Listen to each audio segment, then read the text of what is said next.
Hello दोस्तों, welcome to our channel learn with रीवन। दोस्तों, यदि आप गवर्नमेंट एम्प्लॉय हैं या फिर गवर्नमेंट एम्प्लॉय से रिलेटेड इन्फॉर्मेशन जानना चाहते हैं, उनके सैलरी स्ट्रक्चर्स या प्रमोशन के बारे में जानना चाहते हैं, या फिर आप गवर्नमेंट की रिसेंट जो वैकेंसीज आती हैं उनके बारे में जानना चाहते हैं, तो प्लीज़ हमारे चैनल को सब्सक्राइब कीजिएगा और बेल आइकन का बटन भी दबा लीजिएगा।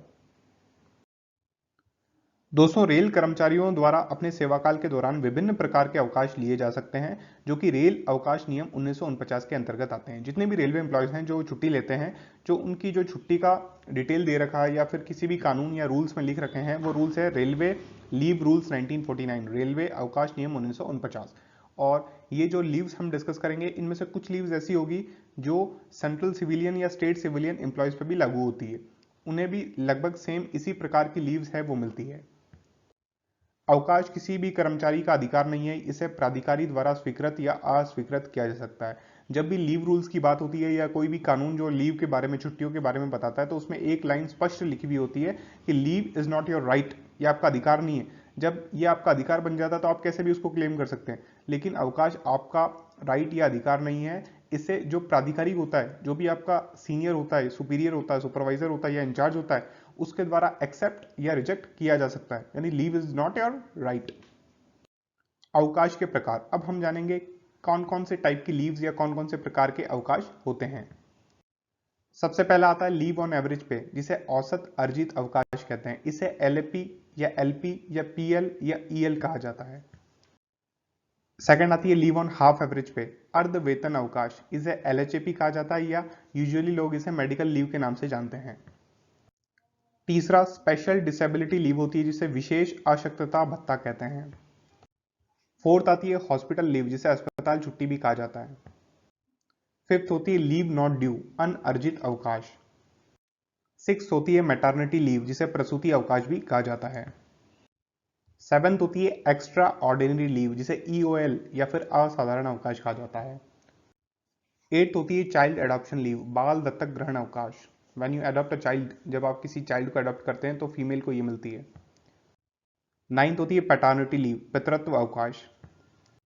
टेंथ होती है सीसीएल, जिसे चाइल्ड केयर लीव भी कहा जाता है। 11th होती है कैजुअल लीव, जिसे आकस्मिक छुट्टी भी कहा जाता है। 12th होता है स्पेशल कैजुअल लीव, एससीएल, विशेष आकस्मिक छुट्टी, जो कोविड टाइम्स में काफी चल रही है स्पेशल कैजुअल लीव नाम से, तो उसके बारे में भी हम जानेंगे। पहले पॉइंट में हम जानेंगे लीव ऑन एवरेज पे, औसत अर्जित अवकाश के बारे में, जिसे पेड लीव, पीएल या फिर ईएल, अर्न लीव भी कहा जाता है। रेलवे स्कूल के शिक्षकों को छोड़कर सभी रेलवे कर्मचारियों को एक कैलेंडर ईयर में 30 दिन की औसत वेतन छुट्टी मिलती है। रेलवे स्कूल के जो टीचर्स होते हैं या स्टेट गवर्नमेंट के जो टीचर्स होते हैं या सेंट्रल गवर्नमेंट के दूसरे डिपार्टमेंट के अंदर जो टीचर्स होते हैं, उनको छोड़ के लगभग सभी कर्मचारियों को ये छुट्टी दी जाती है। और रेलवे के अंदर रेलवे शिक्षकों को या लाइब्रेरियंस को नहीं दी जाती है, अदरवाइज ये सबको मिलती है। 30 दिन की छुट्टी ये हर साल में मिलती है, एक कैलेंडर ईयर, यानी जनवरी से दिसंबर का जो कैलेंडर ईयर होता है उसमें 30 दिन की 30 डेज की छुट्टी एक एम्प्लॉय को दी जाती है। यह छुट्टी वर्ष में 2 किस्तों में कर्मचारी के खाते में जमा की जाती है। हर कैलेंडर वर्ष में 1 जनवरी को 15 छुट्टियां एवं 1 जुलाई को 15 छुट्टियां कर्मचारी के खाते में जमा हो जाती है। जो भी इंप्लॉयज हैं उनको 2 टुकड़ों में ये दी जाती है, 2 किस्तों में दी जाती है। 1 जनवरी को 15 छुट्टियां उस एम्प्लॉय को मिल जाती है और दूसरा 1 जुलाई को 15 छुट्टियां उस एम्प्लॉय को दे दी जाती है। जो रेलवे कर्मचारी नई नौकरी में आए हों, सेवा मुक्त हो रहे हों, नौकरी से हटाई जाए या जिनकी मृत्यु हो जाए, उनके लिए छुट्टी की गणना पूरे कैलेंडर माह में से 2.5 डेज, 2.5 दिन के हिसाब से की जाती है। अब इससे क्लैरिफाई करने का मतलब यह है कि जब भी किसी का रिक्रूटमेंट होता है, जब भी कोई भर्ती होता है रेलवे में, तो ज़रूरी नहीं है कि वो जनवरी के माह में हो या जुलाई के माह में हो, तो उसकी जो छुट्टियां क्रेडिट की जाती है उसके अकाउंट में, या उसको जो छुट्टियां दी जाती है वो किस प्रकार से दी जाती है। फॉर एग्जाम्पल, कोई मार्च में आया, तो मार्च में यदि कोई व्यक्ति रिक्रूट होता है, भर्ती होता है, तो उसे अब नेक्स्ट तो जुलाई में मिलेगी 15 दिन की छुट्टियां, तो मार्च अप्रैल मई में भी तो उसने काम किया है, तो उसका जो कैलकुलेशन होगा वो हर महीने की 2.5 दिन के हिसाब से कैलकुलेशन होगा, यानी वो 4 महीने काम करता है तो उसको 10 दिन की छुट्टी मिल जाएगी। और वैसे ही यदि कोई व्यक्ति रिटायर्ड होता है, फॉर एग्जाम्पल कोई मार्च में रिटायर्ड हुआ, तो जनवरी में तो उसको 15 छुट्टियां मिल गई, लेकिन फरवरी और मार्च में भी उसने काम किया है, तो उसको 2.5 और 2.5 5 दिन की छुट्टियां भी मिल जाएगी। यदि कर्मचारी ये छुट्टियां नहीं लेता है तो ये छुट्टियां कर्मचारी के खाते में जमा हो जाती है। यह छुट्टी वर्ष में 2 किस्तों में कर्मचारी के खाते में जमा की जाती है।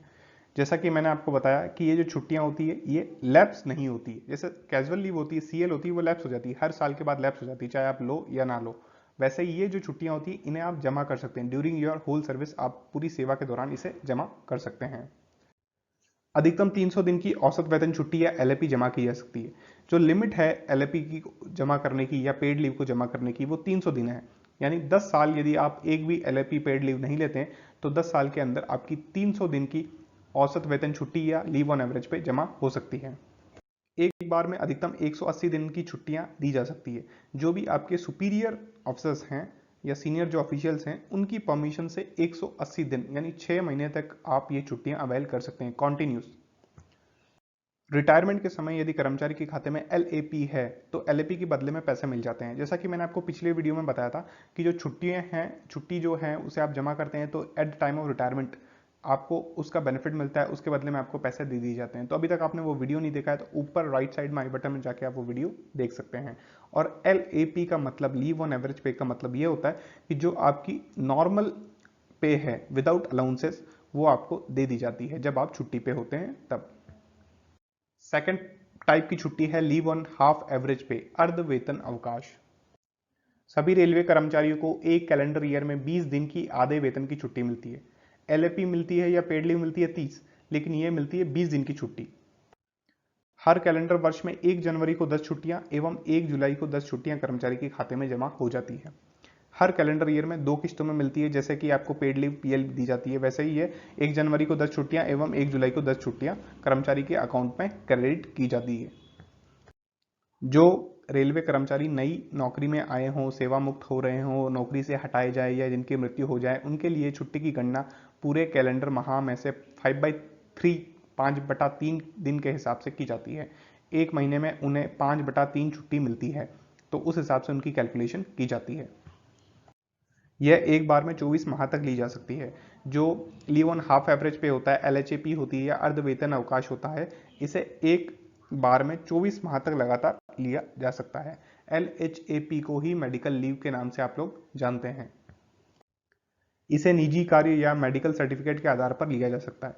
अब मैं आपको बता देता हूँ, निजी कार्य के लिए यदि आप लेते हैं तो फॉर एग्जांपल आपके पास 30 छुट्टियां हैं, 30 एलएचएपी है और 30 दिन आप छुट्टी पे रहे किसी निजी कार्य के कारण या किसी अन्य कारण की वजह से, तो उस केस में आपको 15 दिन का वेतन मिल जाएगा। 30 दिन की छुट्टी आपकी कैलकुलेट होगी एंड 15 दिन का आपको वेतन दे दिया जाएगा। इसलिए इसे कहते हैं अर्ध वेतन अवकाश या लीव ऑन हाफ एवरेज पे।